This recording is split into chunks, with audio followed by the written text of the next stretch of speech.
Hi, and welcome to another episode of Breaking the Silence. My name is Damian Bloss, and today I am joined by Dominga Titus, a very close friend of the family.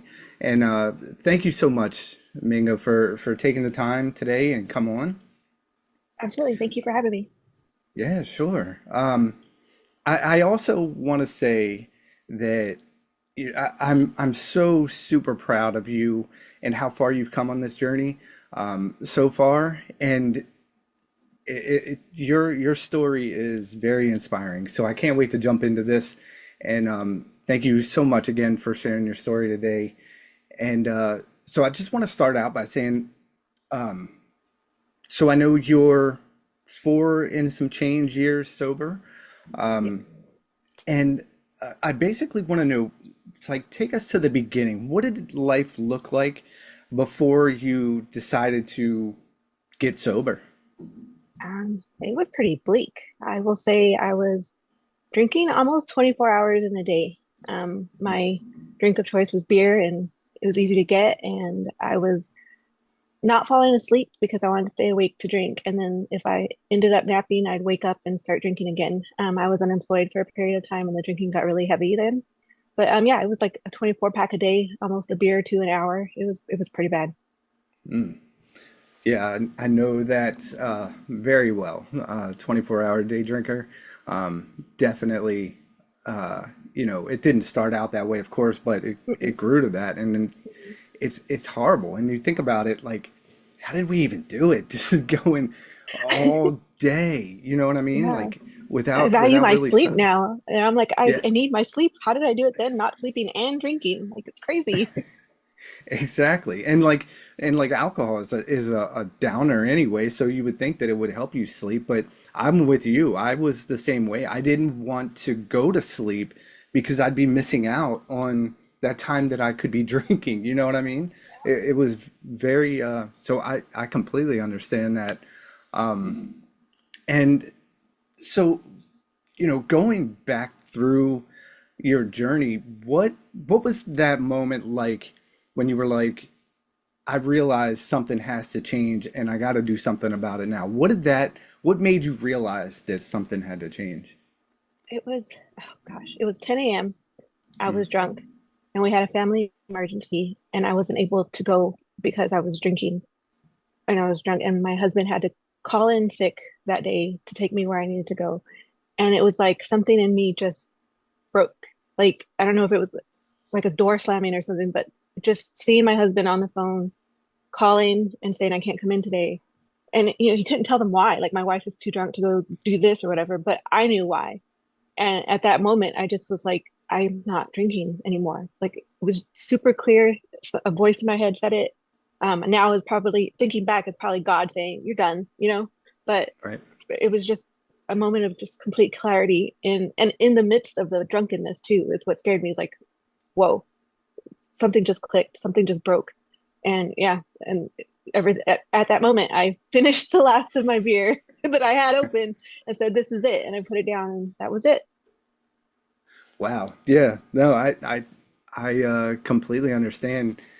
It's weird the thoughts or the clarity we can get in such a moment of, pure just cloudiness. You know what I mean? Yeah, It's because the same thing happened with me. Like I was in a drunken stupor and I had this, things happened and that was at that moment. And of course I did just like you. I'm gonna finish what I got,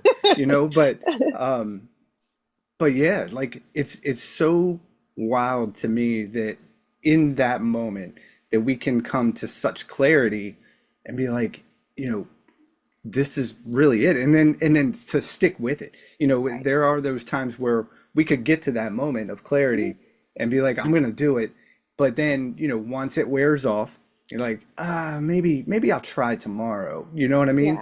Yeah, yep. So yeah, that's always fascinated me in my own story. So to hear somebody else say it, it just makes it more real that that actually does happen. Yeah.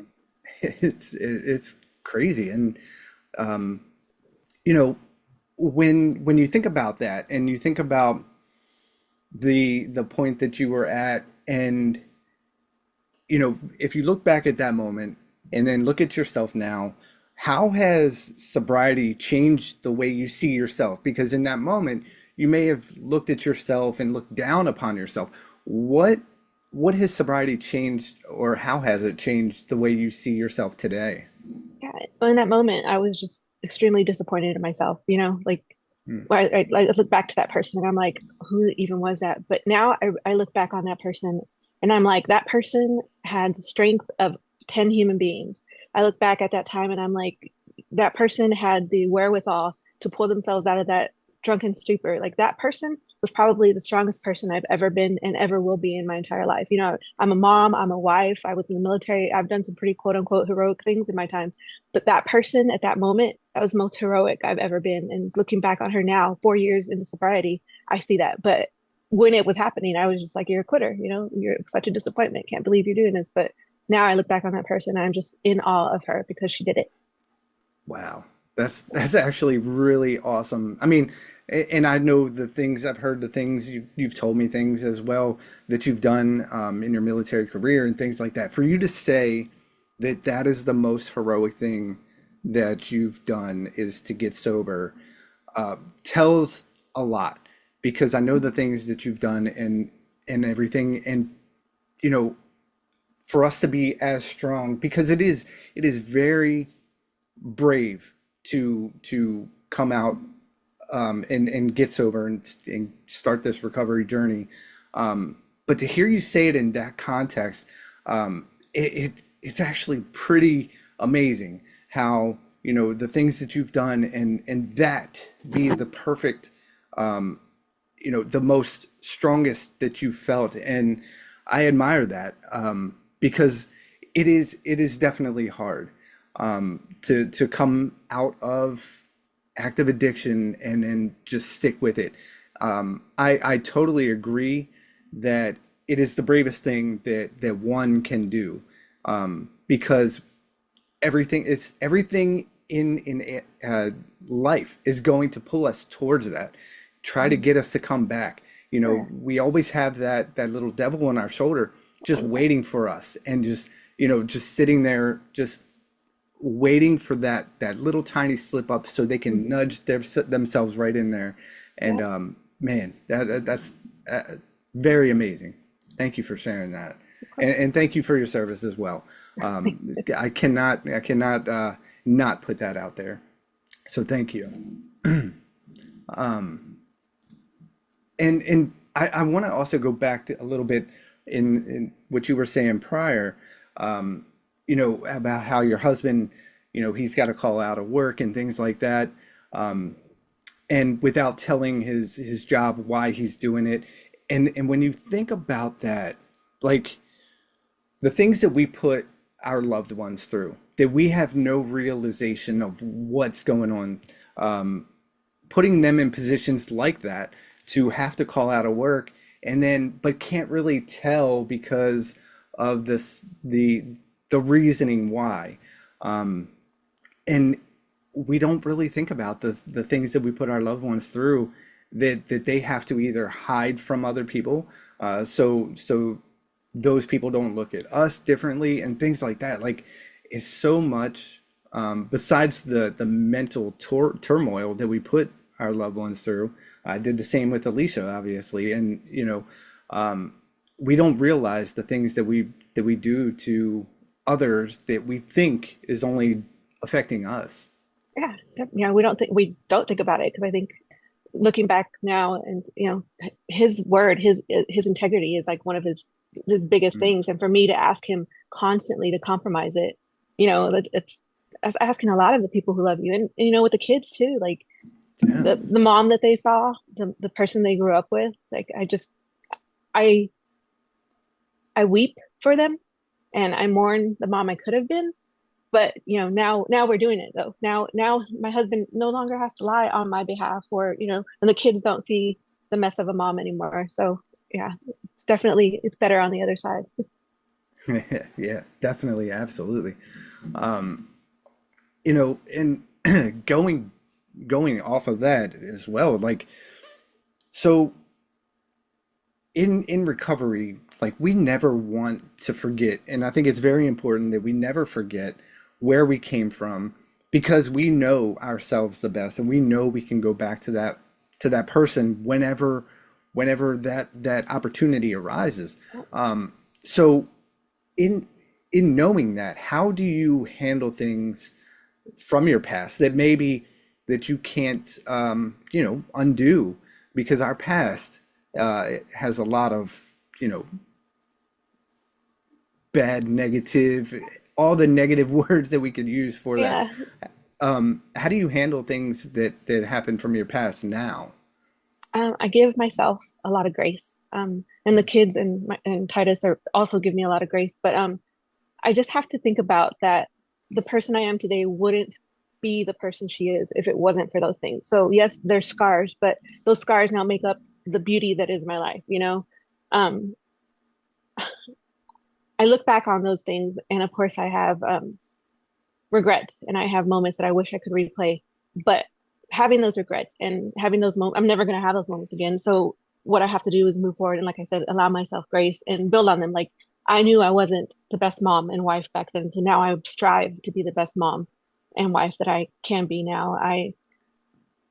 I use those as teaching moments too. Sometimes when I talk about my sobriety with folks, I'm like, if you had any idea what a miracle it is for me to be where I am today, you would go to church tomorrow and turn your life over to God, because there's you want to see a miracle. I'm a miracle. And so, showing myself that grace, allowing the scars to create the person that I am today, and just remembering those moments and building off of them, and just not wanting to be back there. That's all I can do. Grace saved me. Absolutely. I love that grace saved you, because, a lot of times, and in my personal story, I was in that position too, where how do I come back from all the stuff that I did in my past? And it took me a little while to get over that, because I was like, how do I repair that? And I was too focused on repairing what I had broke, and not focusing on, because I didn't want to just forget about it. I didn't want to just move on, because then I didn't want people to think that I'm accepting that behavior. So like it was hard for me to differentiate the two. And finally, when I've realized the same thing with grace, and being able to move on, being able to not, I'm holding myself accountable for the things that I did, but I cannot change that. And with the it's right there in the serenity prayer too. Accept the things you cannot change.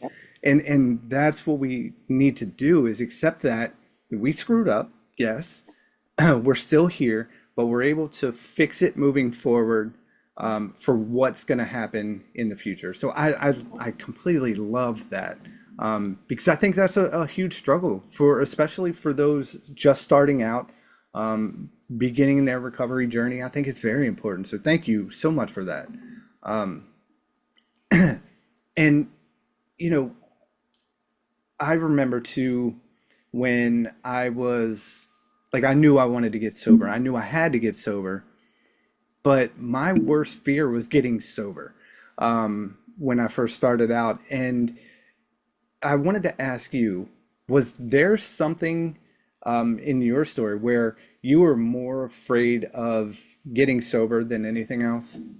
Oh yeah. Oh yeah. I was really worried about what sober me would be like, Mm, because what if she was just as bad? What if she was just as angry? What if she was just as miserable as she was when she was drunk? Like, what if I was going to have to face the reality that that's who I was? Just I had alcohol as a crutch.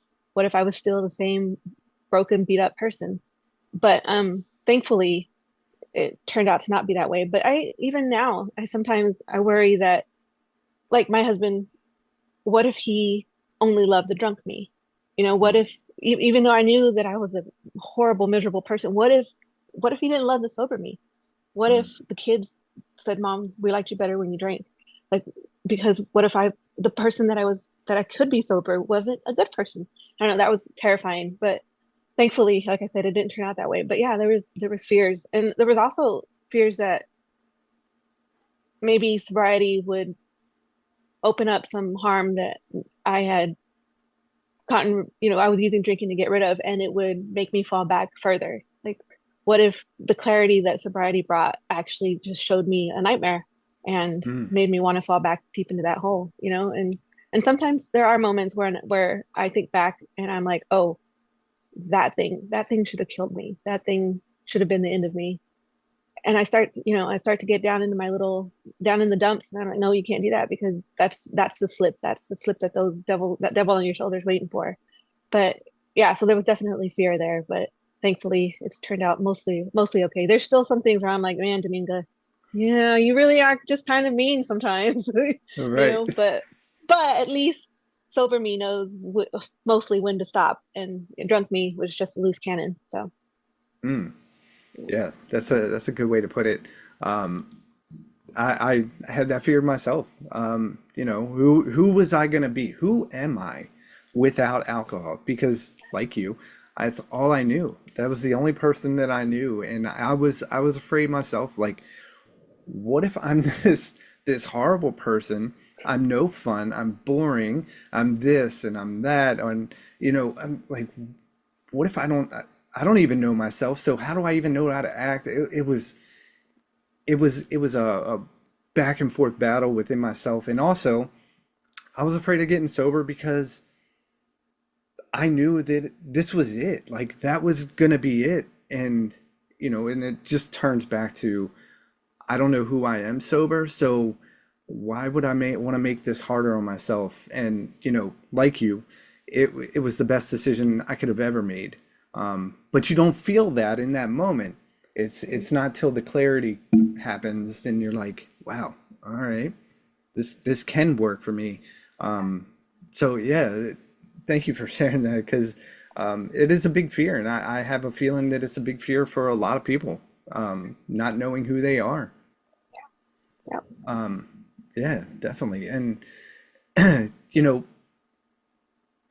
I've always wanted to ask someone this question too, and I think we kind of touched on it just a little bit, but what do you feel was harder? So, was it harder to quit the drinking, or was it harder to figure out how to live without it, if that makes any sense? Yeah. Gosh, that's a really good question. What was harder? I, you know, I think quitting the drinking was the easy part. Mm, Learning how to live without it is still to this day, and it's going to be until the day I die. It's an everyday battle. I know that, like, I didn't know who I was sober, and like you said, like, what if I'm boring? What if and I worried that figuring out who I am without it was going to turn me into some, stick in the mud, or just make me be bo boring. Yeah, I think figuring out how to live without it, and I've seen quotes on this, but also like learning to feel the feelings without the buffer of the alcohol there. To I like to play myself off as aloof and uncaring a lot, and it was so easy to do that when I was drunk. Like, oh, whatever, I don't care what you do. But sober me had to start feeling those things and had to start living in those moments, and without being able to hide behind the drunkenness, that curtain of drunkenness, and without being able to use that as an excuse as to why I was doing something or why I was saying something. I I no longer had the, oh, I was drunk when I said that, or oh, I was drunk when I did that. I couldn't do that anymore because I'm not. So yeah, learning how to figuring out how to live without it has probably been the most difficult. But mm. it is still a journey every day. Something new pops up, or a new feeling pops up, and I'm like, whoa, all right, sober Domingo, we got to do this. So Right. yeah, but the quitting the Yep. drinking feels like a walk in the park now.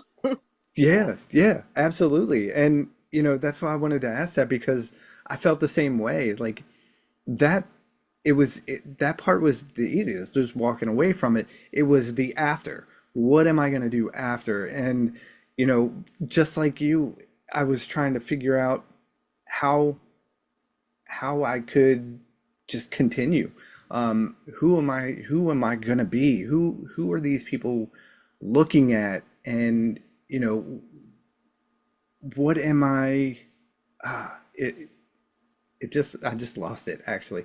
I was thinking of what I wanted to say, but no, you're absolutely right. We don't know who we are without it. So how are we supposed to know what's going to happen? Because I remember even, and I still get like that today. And Alicia always has to say, "You're not that important." And it's not that I think that I am. It's the fact that I think when I say something, and then a couple hours go by, and I'm like, "Damn, that sounded stupid. I bet that person's still thinking about it, probably calling me a moron." And like, what are you talking about? And she would always say, and I know when she's talking about, because I would ask her all the time, and she'd say, "You're not that important. They probably forgot what you were talking about." And it's like they probably did, but like my mind won't let me think like that all the time. My mind still goes to, because like you were saying, I could do anything when I was drunk and just blame it on the alcohol. Now, even if I did say something wrong or stupid, I have to sit with those feelings that I'm feeling and not mask them, and go through the motions of trying to dismantle that feeling, and work through those steps. So yeah, I'm glad you brought that up, because that's what I was trying to get to, and it slipped my mind, but then it came back, is that I get that feeling all the time. And I'm wondering, like, what are these people doing? Are they judging me still? You know? Yeah. So, yeah.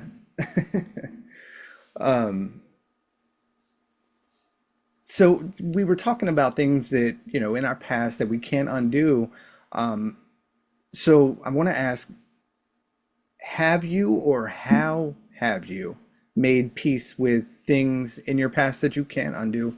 I know you were talking about grace and things, but are there things physical that you've done to make peace with that, with the past?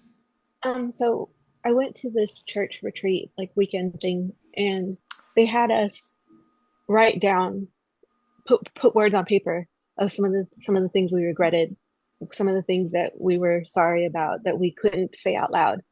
And then Mm, they had us take the physical form of it and ball it up and leave it at the foot of a cross that they had at the weekend that I was at.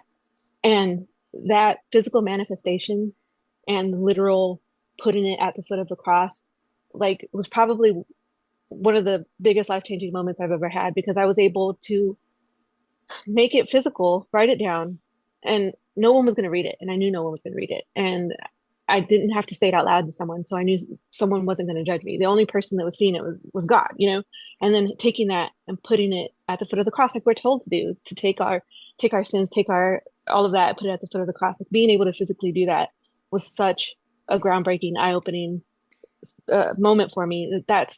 I put a lot of my regrets from drinking on that paper. I put a lot of the the fights, the words, the physical of my drinking. I put it on that paper, and I put it there, and I left it there. And yes, it still creeps up in my mind occasionally, but I yeah. remind myself that you leave it at the foot of the cross, whether it be I write it down and physically do it again if I need to, or just walk myself through that in my mind. Because if I get too caught up in those, I'm going to go back to drinking. If Mm, I sit there and I'm honest with myself about that, if you start revisiting that moment, you're going to end up with a beer in your hand. And that's not what you want. So I have to tell myself, I have to practice that self discipline and say, you can't wallow in it. God forgave you, forgive yourself. Don't forget, but you can't wallow in it, because then you're just going to end up right back in that hole that you dug so hard out of, that you climbed out of. So yeah, just the physical manifestation of being able to leave something at the foot of a cross was like such a big deal for me. So yeah. yeah, definitely. I love that, because you don't think about that kind of stuff. You think about it just on a piece of paper, because you hear it a lot. And they even say it. I remember they said it in rehab, and you think about it, and you're like, oh yeah, I'm writing my feelings down, and then they tell you to burn it or throw it away and things Yeah. like that, and I'm like, you know, at first I couldn't grasp that. How does that work? And I think you said it beautifully. I like that idea of putting it at the foot of the cross, because you're absolutely right. He's got us, and that's what we're told to do. Put it there. He give it to him, and you know, let him bear that. And I love the way you explain that. So yeah, thank you so much. That was awesome. Because I remember in my past, I tried to do stuff like that. I was like, oh, maybe I'll just try it. It wasn't until I literally did it and felt it is when I was able to leave that stuff go, move on from it. But I had to believe it in my experience. I had to, because just doing it, going through the motions, you're not getting anything in return. Right. So yeah, definitely. And so you bringing up spirituality and God and things. Did your understanding of God or spirituality shift in recovery?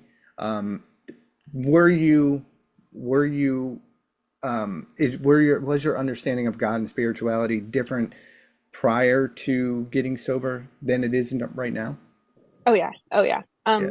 So I've been going to church my whole life, but I wasn't an active churchgoer. I was raised with the belief of God, and I just had like a precursory understanding of him. I kind of knew the general idea of God. And even when I got sober, I wasn't going to church. I wasn't praying every day. I wasn't doing any of the things that I'm doing now. But I found that in the darkest, quietest moments in the middle of the night, I was talking to God. Mm. And when I felt my loneliest, God was there. And so, probably 3 or 4 months into being sober, I finally had a middle of the night come to Jesus moment where I was like, God, I can't do this without you. And my entire understanding of being a Christian and believing in God and my faith completely changed. I started going to church. I'm now in the Bible every day. I have an open conversation with him. I don't pray throughout the day. I say one big prayer and start it in the morning and it ends at night. I wake up and I say thank you God for this day, and at the end of the night I say thank you God for this day. And the whole time in between I'm talking, and because I'm in the Bible, I'm more versed on what forgiveness means. I'm more versed on what grace means. I have a better understanding of what his sacrifice was and what we're intended to be on this earth. What we're supposed to do as Christians and who we are supposed to be. And I mean, even my giving has changed entirely, because before it was, yeah, I'll tithe 10%. Now it's tithing whatever I can. And it's not just money, it's time, Mm. it's talking, it's words, it's, just I'm tithing all over the place. I think sometimes it wears my family down. They're like, okay, enough with the Jesus stuff. But I'm honest that I wouldn't be here if it wasn't for him. And what I knew about him before sobriety was just the tip of the iceberg, because there's so much more. And there's still so much more left for me to discover. And I know that I wouldn't be here if it wasn't for him. And whoever I end up being in the long run is going to be hopefully a great testament to the power of God. So. Mm. That's powerful, powerful stuff. Because, like you, I was just before I was not a churchgoer prior. I believed in God, and that was it. That's as far as my belief went, or my religion or religious status, whatever you want to call it. Mhm. It wasn't until I got sober did I, come to started coming to church, going, and I got baptized, and things like that. So yeah, the way you explain it, praying every day, in the morning, and then praying at night, do the same as well. My relationship with God is so much different. Where before it was, I know you exist, that's it, and that's all I need to know. To where now it's like I'm living in him and through him, and it the the way it makes me feel now is so it's like the warm cozy feeling you get, and it's like I never thought in a million years that would be me. The first time I prayed was the day that I wanted to take my own life, with a pastor. I prayed with him. that was the very first time I ever prayed and literally meant it. And, I took it from that day on, and a blessing in disguise is what it was. And, you can't say it was anything else, but him. So, Right. uh, yeah, thank you for sharing that.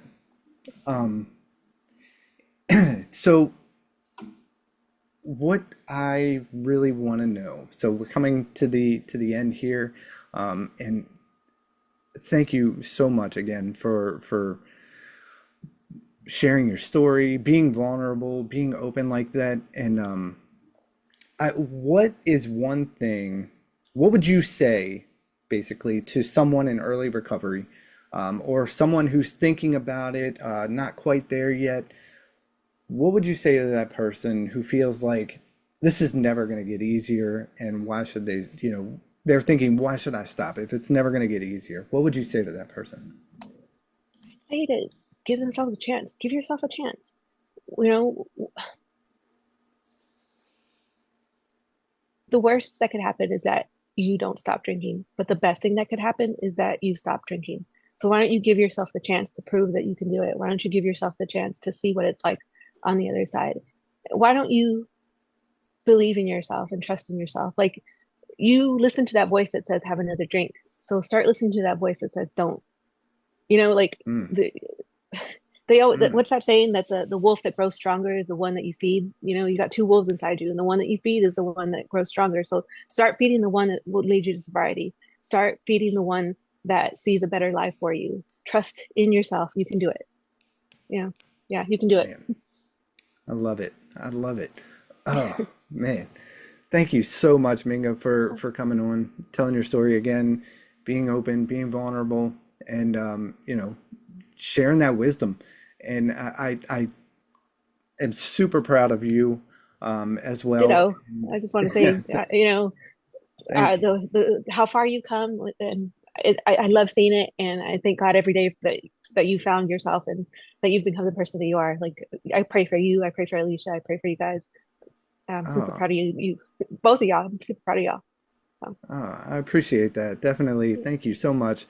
And yeah, let's keep doing this, and keep working what's working for us. I know you said, the prior to us getting on, that meetings and things like that, it's hard to get to, or you haven't gotten to them and they just don't work. And you know what, I love the fact that you said that. I don't I know I said we were about to leave, but I wanted to touch on this real quick because I think it's very important, because not all recovery happens in those rooms alone. We have to work on ourselves constantly. And going to meetings is fine. I just don't want think. I was once told, in early recovery, that if you don't go to meetings, you're going to fail. And I want people to know that that's not the case. You have to do what works for you. And yes. if that is going to meetings every day, three meetings a day, awesome, awesome. The meetings are there. They do work. They just don't work for everybody, and everybody Right. doesn't have the same recovery journey path. So I wanted to bring that up earlier, and I'm sorry it just came to me, but thank you again for sharing that as well. And what do you think about that? Like you said, it's different for everybody. It's just like a workout routine. What works for you is not going to necessarily work for me. If you want to grow your Mm, arms, and I'm not going to do the same workout you do. And for me, I don't go to meetings. I don't participate in AA. I I say that my meetings are at the church pew. That my meetings are are my prayers. That's what I do. But that's how I have to do it myself, because that's who I am, and I know myself better than anyone. And I'm also open to the idea that I may come to a point one day where I need to go sit in a meeting. And I've looked it up before. I've downloaded the app, the little hmm chair icon. I'm like, I pulled it up, and I'm like, if I need to tonight, I'm going to go to a meeting, and I just haven't yet. That doesn't mean I'm not going to. Yeah. It's not what I need right now. And at some point, maybe it is. It will be. Maybe it won't be. But for Mhm. me, it's not the usual path to recovery, but it's my path, and it works for different people. And I want to say, my father-in-law, He just celebrated 28 years sober and clean on the Awesome. first, so just yesterday. And he's always telling me, they work if you work it. He has done nothing but meetings. He hosts meetings at his house. He loves it. And he's Hmm. always telling me, you do what works for you. So if him at 28 years has to go to meetings still, that's great for him. And if I don't in 28 years, then I don't. That's what worked for us. So I love that. I love that. And thank you for letting me slip that in there too, yeah, because I thought that was very important, and I love the fact that you shared that with me. So, yeah, thank you so much. Thank you again for joining. This has been another episode of Breaking the Silence.